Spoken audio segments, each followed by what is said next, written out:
friends! It's so nice to meet you all. Today I'm going to tell you all about my story and how I finally left my tower. It all began when a single drop of sunlight fell from the sun and it turned into this beautiful, magic golden flower. Mother Gothel found it and found that if she sang a song, it would keep her young. She kept it well hidden because she didn't want anyone else to find it.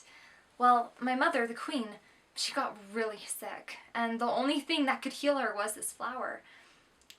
My father's armies searched everywhere for it, and finally were able to find it. With the magic golden flower, they were able to heal the queen, and that resulted in, when I was born, with me having magical golden hair.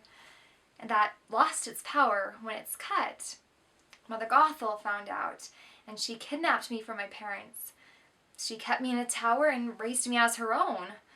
I lived with her for 18 years, and I always begged for her to let me leave the tower, but she wouldn't. She wouldn't let me leave the tower. But I spent my days painting and playing guitar and hanging out with Pascal and baking cookies and sweeping and dusting and all sorts of things. Well, when it came to my 18th birthday, I asked Mother Gothel if I could leave the tower and finally see the floating lights, because I've charted stars and these stars were different. It's like they were meant for me. It was my dream to go see them. So I finally asked her, and she told me no, and she told me that I wasn't allowed to leave the tower ever. Well, one day while she was gone, a man came through my window and I hit him with my frying pan.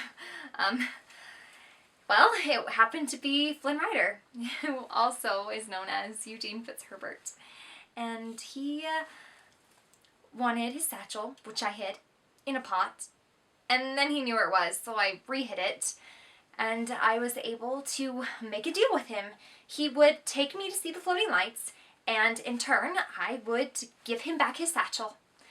Well, he agreed, and I left the tower for the first time. We went on an adventure, and I got to meet so many new friends, like all my friends at the Snuggly Duckling, who I was a little scared of at first, but they are just like me. They have dreams of their own. Ulf is a mime, and Hookhand likes to play the piano, and he's quite good at it. We were able to finally make it to the city of Corona.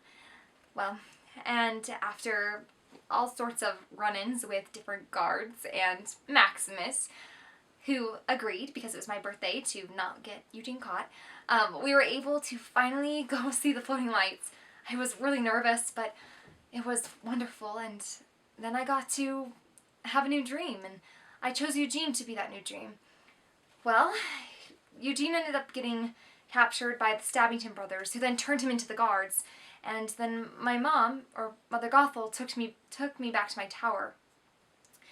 At my tower, I realized that I was the lost princess that everyone was talking about, and that she was just using me for my power and for my hair, and I decided that that was over and I was going to leave.